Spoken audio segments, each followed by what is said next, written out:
So long story short, I was a runaway bride, essentially. Oh, you left him at the altar? Yeah, And how long has it been, by the way, since all this happened?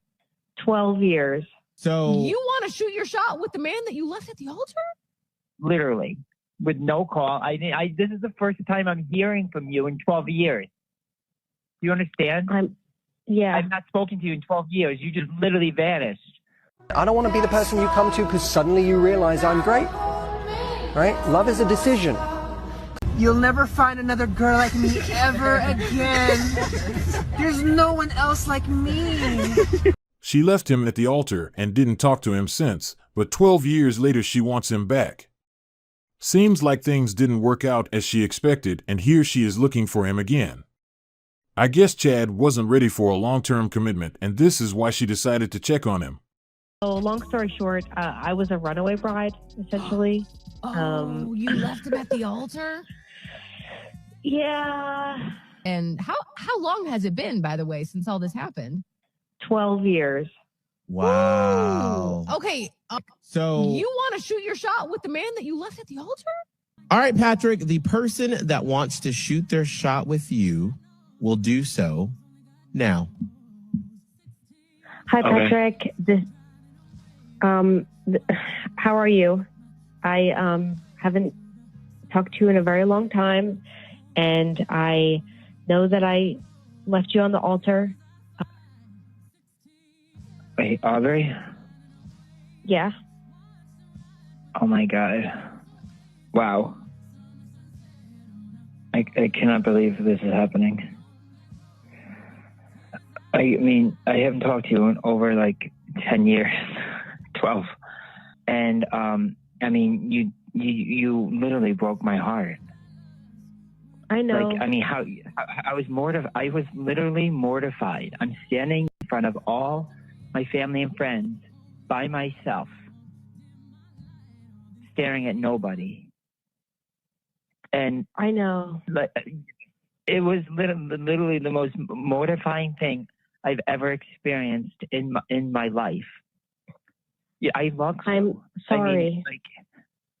I mean, you know, like no warning, nothing. I mean, if you were unsure of getting married to me for any reason, I you should call wasn't. me. I We should have wasn't. talked about it. Carrie told Then me you left. that you were cheating on me. Okay, well, that's not true. I don't know why she would say that. There are many possible reasons that led her to make that decision, but we can't ignore the fact that at this point in her life, he seems to be her best option. She would never come back if things had worked out as she had planned, and after 12 years, she probably had children with Chad, and now she believes that he is the perfect man to start a family with. As you said, she would never come back if things worked out with Chad. But the sad part is that she has done it at the altar. It seems like a movie scene, but now here she is, trying to come back. There is nothing that can be done about the wall. It will never be defeated. Let's continue. I mean, I don't. But even if you should have spoken to me, like regardless. I mean, my heart was literally broken. I mean, you how long? I'm still not rebounded. I gave you my heart on my sleeve, and you ripped it, and you teared it apart. And now my trust issue. I have trust issues now with anyone. For the last 12 years, I've been trying so hard to move on, and you literally destroyed me. Literally, with no call. This is the first time I'm hearing from you in 12 years. Do you understand? Yeah. I've not spoken to you in 12 years. You just literally vanished. Okay, hold on. Who does that? Patrick, would you want us to give Aubrey your number so you two can talk when you feel comfortable? I mean, like, she was the girl in my dreams. Yeah. I mean, if she wants to like talk to me, it's fine. It's just I've not spoken to her in like 12 years. And it's like, it's so, I mean, if you want, if we can definitely take, everything very slowly. I'm very, very protective of my feelings now, my heart. So, I mean, Why would you leave your partner at the altar just because someone told you something that could be false? She decided to leave him without any proof, without seeking an explanation. It seems like she wasn't feeling that relationship anyway, and she used that information as an excuse to justify her move. The fact that she vanished without trying to figure out whether it happened or not shows that she had no interest in finding the truth. She just used that opportunity to get herself out of that relationship, because it's hard to believe that a woman who loves her man and has plans to build a family with him will literally disappear for 12 years just because someone told her something about her fiancé. But at the end of the day, everyone can do whatever they want, but there is a question that is stuck in my head. Why is she coming back after 12 years? Since she left because he did that, why is she willing to try it again? I have an answer for that. I guess things didn't work out as she planned, and this is why she came back. Sure, she didn't come because she couldn't leave without him, but we have to recognize that his response was admirable, because we know that most guys wouldn't be open to talk to her again. Let's check the comment section. Left him at the altar. What a blessing in disguise. Leave her alone, bro. At this point, there isn't much to talk about. She didn't reach out to him because of the love she has for him. She isn't back because she wants an explanation. So what does she want at this point? She definitely knows that he is doing better and wants to be part of it. 12 years later, she needs a beta bucks.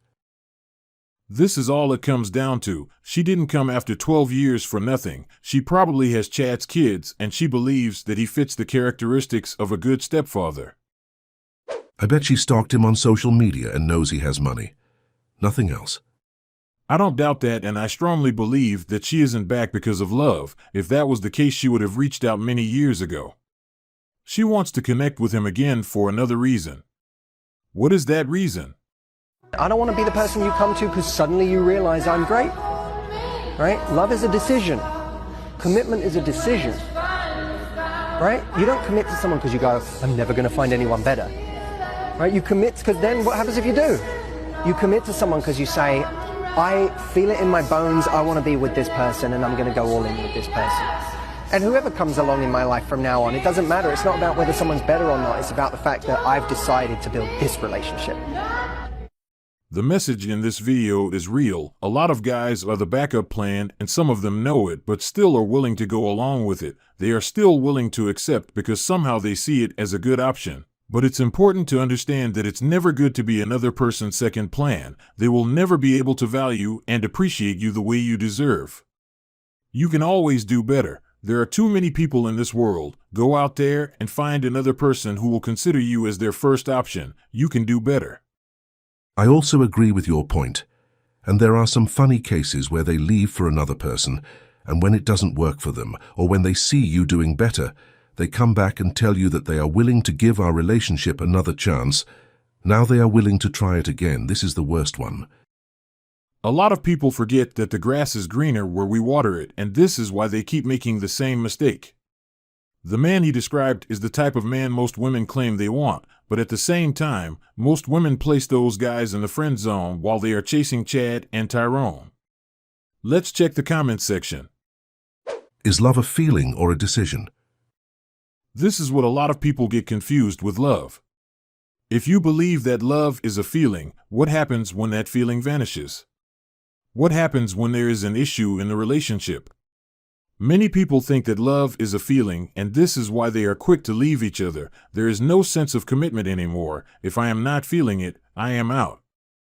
To all the girls saying this man doesn't exist, check your friend-zoned male companions. Well said. This is where they can find the type of men who believe that love is a decision, but most modern women are not willing to give those guys a chance. They would rather go after Chad, who doesn't believe in love. Never be the backup guy. I almost fell for it. I started to befriend women more and understood they never respected the backup guy who waited. It's not a real thing. Those guys will always be seen as betas, and we all know what happens with betas. You don't want to be one of them. It's not a good deal. You can do better. You'll never find another girl like me ever again. There's no one else like me. Oh my God.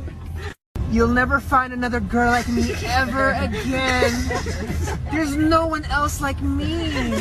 Oh my God. You'll never find another girl like me ever again. There's no one else like me. Oh my God. This video is just a reminder that you don't have to be waiting on the shadow wishing that one day she remembers that you exist and decides to give you a chance. You don't have to be the one she will contact when she is out of option. As you can see, there are plenty of women out there. You can find the one who deserves your love, attention, and resources, the one you're going to be her special person. Stop wasting your time and energy. The longer you wait on her backup plan list, the less time you're going to spend with the person who is right for you, the one that will be able to make you happy. Let's check what is going on in the comment section. Who is paying for all the drinks? That is a good question, and I was wondering the same thing. We all know that most modern women will wait on us to pay for the drinks. I guess they will look at each other's faces, waiting to see who's going to be generous and pay for the group. What's the point of going to a club with only girls? At least she was honest. Unlike many other modern women who claim that they aren't there because of men, she was open about it and didn't have a problem telling the truth. She knows that this is not a good idea because of the bills, and there is nobody to give them free attention. How do they afford it if there's no men? This is also another good question for the business owner. I don't think his customers are used to paying the bill, so I am assuming they won't be good spenders. I hope you like our video. Don't forget to subscribe on your way out.